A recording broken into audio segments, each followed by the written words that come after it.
This isn't a music story. This isn't a relationship rumor. And it's definitely not something Hollywood wanted trending right now. When Charleston White speaks, chaos usually follows. But this time, the internet froze because the names he pulled into the conversation weren't random. They were powerful, protected, carefully curated. Teyana Taylor, Kanye West, and a story that doesn't fit the public narrative we've been fed for years. What started as an off-the-cuff rant quickly turned into a viral storm. Clips clipped, context removed, reactions exploding across YouTube, X, and Instagram. Fans are divided, critics are alarmed, and insiders are suddenly very quiet, because this isn't about what was confirmed, it's about what was hinted, what was implied, and why so many people reacted like something sensitive had just been touched. So before you scroll, ask yourself one thing. Why did this conversation hit a nerve so fast, and why now? It didn't start with an investigation.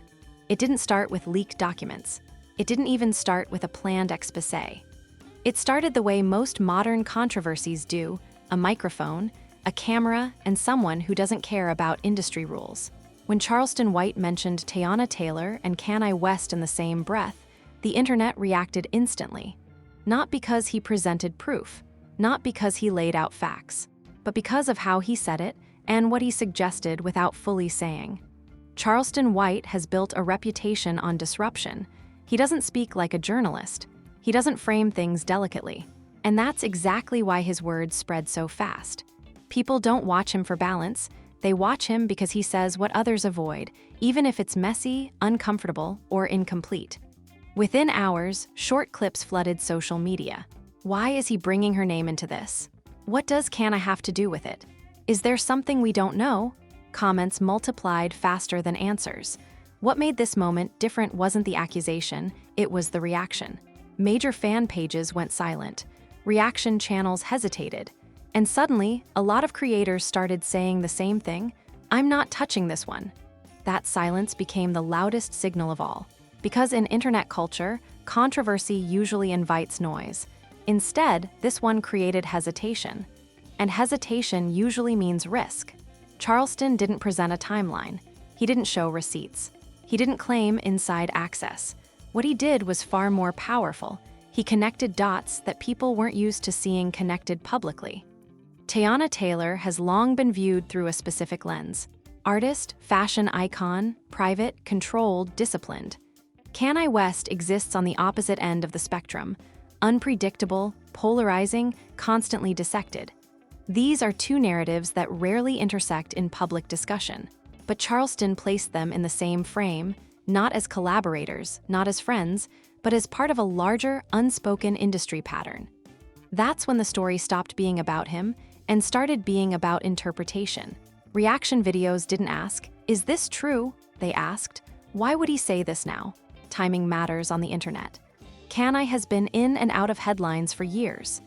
Teyana, on the other hand, has remained relatively quiet, selective appearances, controlled interviews, carefully managed public energy.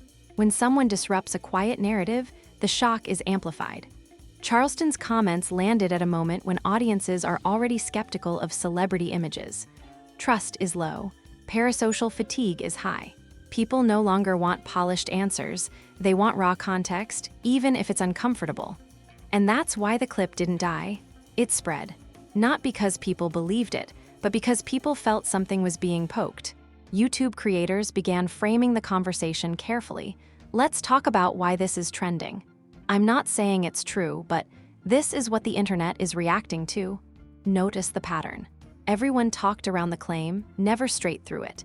Because in modern media, implication travels farther than confirmation. As hashtags started trending, number Charleston White, number Teyana Taylor, number Kanye West, number industry talk, something else happened quietly in the background. Mainstream outlets didn't cover it. No statements were issued. No clarifications. No denials, just silence. And in the age of instant responses, silence is never neutral. It creates a vacuum. And vacuums get filled with speculation. Fans began re-examining old interviews, old lyrics, old photos, old timelines, not because they were told to, but because once a question enters the public mind, people search for answers on their own. This is how online narratives are born, not from proof, from discomfort. Charleston White didn't expose anything in the traditional sense. What he did was destabilize certainty. He reminded people that the stories they accept are often incomplete, and that some names are discussed carefully for a reason. By the end of the week, one thing was undeniable. This wasn't about Charleston anymore. It wasn't even about Kanye. It was about why Teyana Taylor's name triggered such a sharp reaction, and why so many people suddenly felt nervous even discussing it. And that's where this story actually begins. There's a dangerous moment in every viral controversy. It's not when the words are spoken. It's not even when the clip goes viral. It's the moment when interpretation replaces intent and the audience starts filling in the blanks on its own. That's exactly what happened after Charleston White's comments began circulating. Because what followed wasn't journalism. It wasn't investigation. It was algorithmic storytelling. Short clips began appearing everywhere: YouTube Shorts, TikTok, Instagram Reels, X timelines. Each one slightly edited, slightly reframed, slightly more dramatic than the last. A pause became a hint, a tone became a tell, a name drop became a connection. And suddenly, viewers weren't reacting to what was actually said, they were reacting to what they believed was being implied. This is how modern narratives are built, not through facts, but through fragments. Creators chasing engagement did what the internet rewards most. They asked questions without answering them. Why did he say her name like that? Why did the room go quiet after that? Why hasn't anyone responded? Each question invited speculation. Each speculation invited another video. And within days, a full-blown storyline existed without a single confirmed detail. This is where names matter. When a regular person is mentioned online, the story stays small. But when the name is Teyana Taylor, the reaction changes. Because Teyana's public image has always been carefully constructed, not loud, not chaotic, not constantly online. She represents control, precision, intentional distance. So when her name entered a conversation that felt messy, uncontrolled, and provocative, it created cognitive dissonance. People didn't ask, "Is this true?" They asked, "Why does this feel off?" And then came the second layer: Kanye West. Kanye's name alone carries years of controversy, speculation, and emotional charge. Any story that includes him automatically feels heavier, riskier, even if he's barely mentioned. So when the internet saw these two names in proximity, it didn't matter that there was no timeline, no accusation, no confirmation. The association itself was enough to spark reaction. This is how internet logic works. If multiple people are reacting strongly, there must be something there. But reaction doesn't equal reality. It equals attention. And attention is the currency that platforms monetize. At this stage, reaction channels entered the picture. But notice how they spoke. No one said, "This is true. This happened." Instead, they said, "I'm just reacting. I'm just asking questions. I'm not making claims, but that is where the story grows teeth." Because the audience hears the disclaimer, then ignores it. What they remember is the emotion. Music under the video, serious thumbnails, words like disturbing, concerning, uncomfortable. The narrative solidified not through evidence, but through repetition. Once a storyline is repeated enough times, the human brain stops treating it as new information and starts treating it as background truth. That's when speculation becomes belief. And belief doesn't need proof to spread. At this point, silence becomes suspicious. People began counting days. Why hasn't Teyana responded? Why hasn't Kanye said anything? Why hasn't Charleston clarified? But here's what most viewers don't consider. Silence is often strategic, not defensive. In media, responding gives a story oxygen. Not responding sometimes lets it burn itself out. But in this case, something unexpected happened. The story didn't fade. Because fans started doing what fans do best: connecting dots. Old interviews resurfaced. Lyrics were reinterpreted. Past appearances were rewatched with new assumptions. Not because those moments contained answers, but because once doubt enters the narrative, everything looks different in hindsight. This is confirmation bias in real time. You look for meaning, and you find it, even if it was never there. And here's where the internet becomes its own courtroom. No judge, no evidence standards, no burden of proof, just vibes. Creators noticed that videos questioning the situation performed better than videos dismissing it. Why? Because uncertainty keeps people watching. A resolved story ends engagement.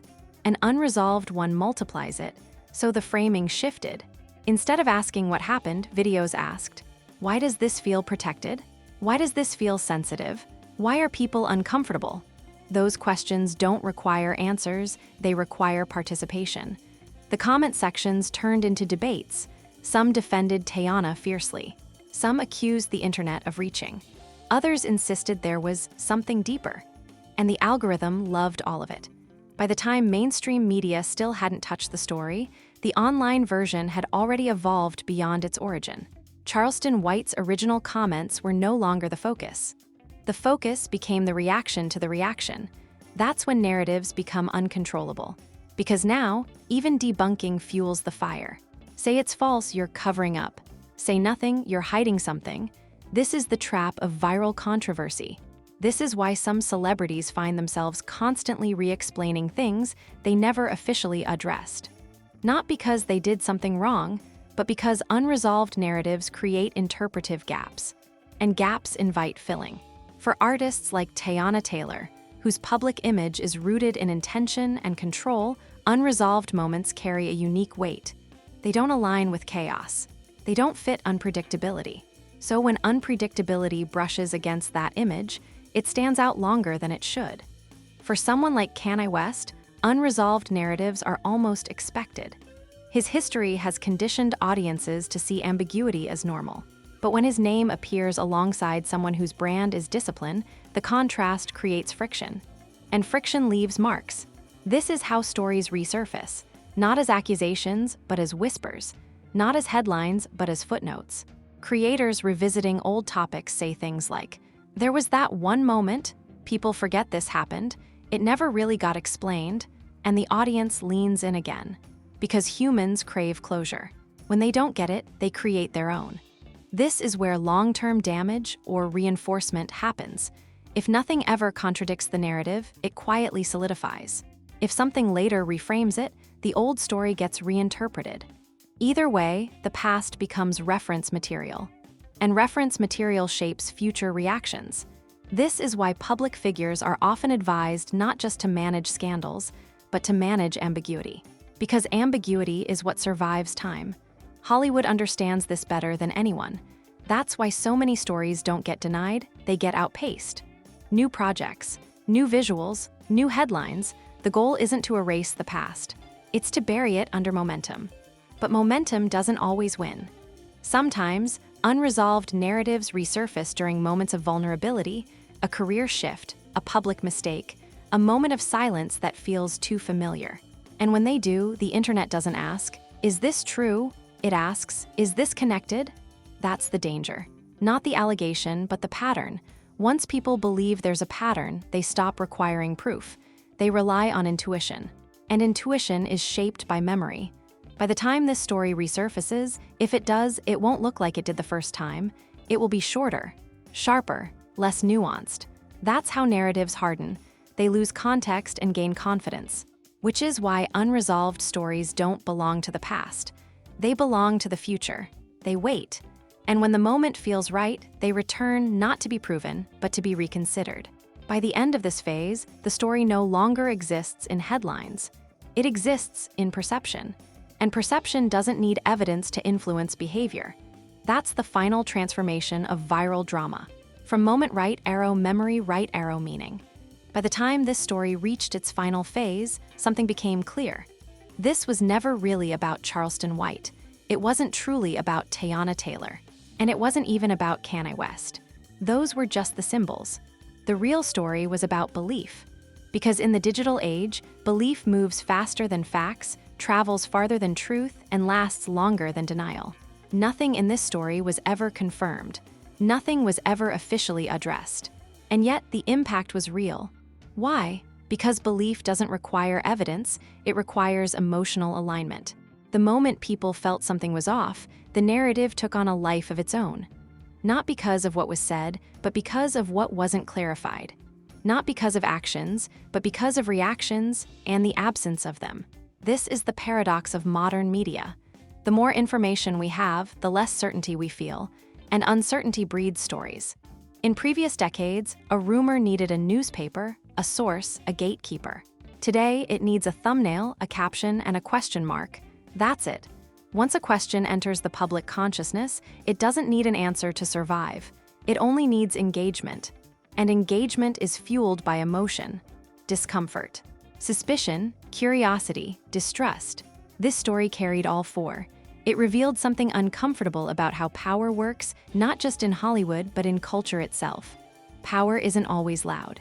It doesn't always silence people directly. Sometimes it just waits for the algorithm to move on, waits for the audience to get tired, waits for the next controversy to take center stage. And usually that works. But even when it does, something remains behind. A residue, a lingering sense that not everything adds up. That residue shapes how future stories are received. The next time a headline appears, the next time a name trends, the next time silence follows noise, people remember. They may not remember details, but they remember patterns. And patterns shape trust. This is why the most dangerous narratives aren't lies. They're unanswered questions. Because lies can be disproven. Facts can be verified. But unanswered questions invite endless interpretation. And interpretation is personal. Two people can watch the same clip and walk away with opposite conclusions, both convinced they're right. That's where belief becomes untouchable. This story didn't expose secrets, it exposed systems. Systems where silence can be strategic, where attention can be redirected, where ambiguity can be safer than truth. And it exposed something else too. Us, the viewers, the commenters, the sharers. Because every time we lean in instead of stepping back, we participate. Not maliciously, not intentionally, but effectively. The internet isn't controlled by one voice. It's shaped by millions of small choices. What we watch, what we like, what we repeat. And sometimes, the most powerful thing we can do is recognize when a story has shifted from information to imagination. That doesn't mean dismissing concerns. It doesn't mean blindly trusting images. It means understanding how narratives are born and how they survive. At the end of the day, this story leaves us with questions that go far beyond celebrity culture. Who controls truth in the age of virality? When does silence protect? And when does it distort? And how often do we mistake familiar narratives for confirmed reality? Because once belief hardens, changing it becomes almost impossible, even if nothing concrete ever happened. That's the quiet power of modern storytelling. Not exposure, not denial, but suggestion. And suggestion doesn't need to be true to be influential. So the next time a story like this appears, dramatic, unresolved, emotionally charged, pause before choosing a side. Ask not just, is this real? But why does this feel real? Because the answer to that question says more about the system than it does about the people inside the story. And that's where the real drama has always lived. If this documentary made you rethink how viral stories work, comment, question everything. Brain if you think the internet creates monsters out of moments. Comment, media illusion. Like, subscribe, and share this series, because stories like this don't end, they evolve. At Charleston White, at Teyana, at Kanye, number Hollywood narratives, number media illusion, number viral psychology, number internet truth, number YouTube documentary. And once a name enters that loop, getting out isn't easy, even if nothing ever happened. By the end of this phase, one thing was clear. This story wasn't surviving on information. It was surviving on discomfort. And discomfort is contagious. There's an unspoken rule in entertainment that most audiences never see. Not every name is treated the same. Some names get questioned, some names get dragged, and some names trigger pause. When the conversation around Teyana Taylor intensified online, what stood out wasn't outrage, it was restraint. Creators hesitated. Commentators chose their words carefully. Reaction videos included longer disclaimers than usual. That hesitation wasn't accidental. In Hollywood, silence isn't always fear. Sometimes it's calculation. Protection doesn't always look like denial. Often, it looks like distance. No statements, no clapbacks, no messy interviews, just absence. And absence can be more powerful than a response. To understand why, you have to understand how reputation value works. Some celebrities generate noise. Others generate stability. Teyana Taylor's brand has always leaned toward control, limited access, curated appearances, selective collaborations. That kind of positioning isn't built overnight. It's constructed through years of consistent behavior, reliable partnerships, and trust with gatekeepers. When a name like that enters a volatile conversation, industry instinct isn't to react, it's to contain. Containment doesn't mean something is true. It means the risk of distortion is high, and distortion is expensive. Now add Kanye West to the equation. Kanye exists in a different category entirely. He's unpredictable, he's polarizing, and his narrative has been publicly unstable for years. That history changes how people respond. When Kanye's name appears, audiences expect chaos. When Teyana's appears, they expect clarity. So when both names appeared in the same online moment, it created tension between expectation and perception. Hollywood hates that tension, because once expectations break, control weakens. This is where narrative management begins, not through announcements, but through absence and redirection. Notice what didn't happen. No mainstream outlet framed it as a scandal. No late-night shows joked about it. No trending news segments broke it down. Instead, coverage stayed safely in the realm of online chatter. That's intentional. The industry understands something the internet often forgets. Attention amplifies uncertainty. If you respond to speculation, you legitimize it. If you ignore it, you gamble on fatigue. But ignoring only works if the narrative lacks fuel. This one didn't, because Charleston White sits outside traditional industry control. He doesn't need access. He doesn't need approval. He doesn't need relationships to protect. That makes him unpredictable, and unpredictability is what systems fear most. Hollywood is structured around predictability. Contracts, timelines, rollouts. When someone outside that structure introduces ambiguity, the system responds quietly. Not by attacking, but by not engaging. That's why the reaction wasn't loud. It was calculated. Creators noticed that certain angles performed better than others. Videos framing the situation as industry behavior survived longer than videos making direct claims. Why? Because systems can be discussed safely. Individuals are riskier, so the narrative slowly shifted. Not what did she do, but why does Hollywood work like this?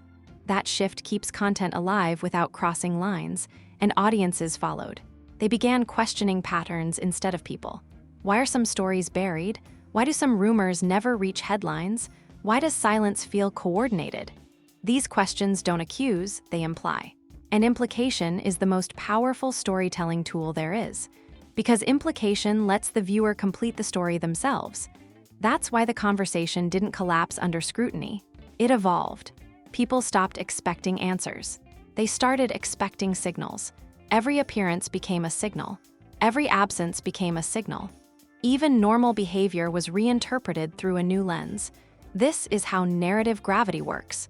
Once a story reaches a certain size, everything bends toward it. But here's the part most people miss. Protection isn't always about guilt. Sometimes it's about investment. An artist with upcoming projects, partnerships, brand alignment. When the cost of disruption outweighs the cost of silence, silence wins. That doesn't mean the story is true. It means the story is expensive. And expensive stories don't get oxygen unless someone powerful wants them to. So the system waits. It waits for attention to shift. It waits for fatigue. It waits for the internet to move on. Because eventually it usually does. But this time, something slowed that process. The audience didn't let go. Not because they had answers, but because they sensed avoidance. And avoidance feels like strategy. By the end of this phase, the narrative wasn't about Charleston's words anymore. It was about why the industry chose not to speak. And once people start questioning silence, the story changes shape. It becomes less about truth and more about trust. Who controls information? Who decides what matters? And who gets protected when things get uncomfortable? Those questions don't fade easily. They linger. There's a myth people love to believe about viral controversy, that it's driven by insiders, that it's controlled by executives, that it's manipulated from the top down. But most of the time, that's not true. Most viral narratives don't survive because of Hollywood. They survive because of us. By the time the conversation involving Charleston White, Teyana Taylor, and Kanye West reached full momentum, Something subtle had already happened. The system no longer needed to intervene. The audience was doing the work for it. This is where the narrative becomes uncomfortable, because protection doesn't always come from silence. Sometimes it comes from engagement. Every like, every comment, every reaction video. Each one feeds the algorithm, and the algorithm doesn't care about truth. It cares about attention, and attention is neutral. It doesn't distinguish between defense and attack. That's the trap. Creators who thought they were just reacting became amplifiers. Fans who thought they were just asking questions became distributors. Even critics who wanted the story to stop kept it alive by talking about it. This is how controversy stabilizes, not by being resolved, but by being normalized. Once a topic becomes familiar, it loses urgency. It stops feeling dangerous. And when something no longer feels dangerous, the system relaxes. Hollywood doesn't need to shut a story down if the internet turns it into background noise. That's the real containment strategy. Look at how the tone shifted over time. Early videos were intense, urgent, dramatic. Later videos became analytical, detached, routine. By the time creators were saying, "We've talked about this already," the damage or lack of it had been decided. Because outrage has a shelf life, and the fastest way to shorten it is to stretch the story thin. Fans unknowingly play a role here too. Defensive fans rush in to protect. Critical fans rush in to accuse. Both sides flood the same space. The result? Noise. And noise makes it harder to isolate a single narrative. When everything is being said at once, nothing lands cleanly. That's when the system wins, because confusion is safer than clarity. Creators chasing growth learn this quickly. They notice which angles get demonetized, which titles survive, which words trigger pushback, so they adjust, not consciously protecting anyone, just optimizing survival. Over time, the story becomes less about the original moment and more about meta-commentary. Why people reacted, why the internet is wild, why social media does this, those topics are safe. They don't threaten anyone directly, they don't demand answers. And that's how the narrative gets absorbed into content culture. The most powerful stories don't get deleted, they get diluted. And dilution doesn't require force. It requires participation. Every time someone says, "I don't think this is real," but every time someone says, "We should stop talking about this," they add another layer. Another video, another thread, another push. Eventually, the algorithm decides the story has peaked, not because it was addressed, but because engagement stabilized. At that point, even real answers wouldn't matter, because the audience has already moved on emotionally. This is why some controversies feel huge, then vanish without explanation. Not because they were fake, not because they were true, but because they were consumed. The system feeds on cycles, not conclusions. And that's the part people don't like to admit. We like to believe power is external. That control is centralized. But in digital culture, power is distributed. Every share is a vote. Every watch is consent. And once a story becomes content, it stops being a problem and starts being a product. That's why the most dangerous narratives aren't the loud ones. They're the ones that quietly turn into background conversation. By the time people stop asking, "What happened?" and start asking, "Remember when?" the moment has passed. No accountability required. No resolution needed. Just time. And time is the system's greatest ally. By the end of this phase, something important had changed. The story no longer threatened anyone directly. It no longer demanded response. It had become another case study. That's when real protection is complete. Not when the truth is hidden, but when the audience stops expecting it. There's a misconception about internet controversies. People think they disappear. They don't. They hibernate. By the time the conversation around Charleston White, Teyana Taylor, and Kanye West quieted down, many assumed the moment had passed. The clips stopped trending. The reaction videos slowed. The comment sections moved on. But something important remained. A memory. Digital culture never forgets, it archives. Every video that was deleted still exists somewhere. Every comment that was scrolled past still shapes perception. Every question that wasn't answered stays suspended. This is why unresolved narratives are the most dangerous kind. They don't end with conclusions. They end with possibilities. And possibilities age differently than facts. Over time, speculation doesn't fade, it mutates. It resurfaces when conditions are right. A new interview, a new controversy, a new headline. Suddenly, people say, "Remember when?" And the story comes back not as news, but as context. That's how reputations slowly change without a single accusation ever being proven.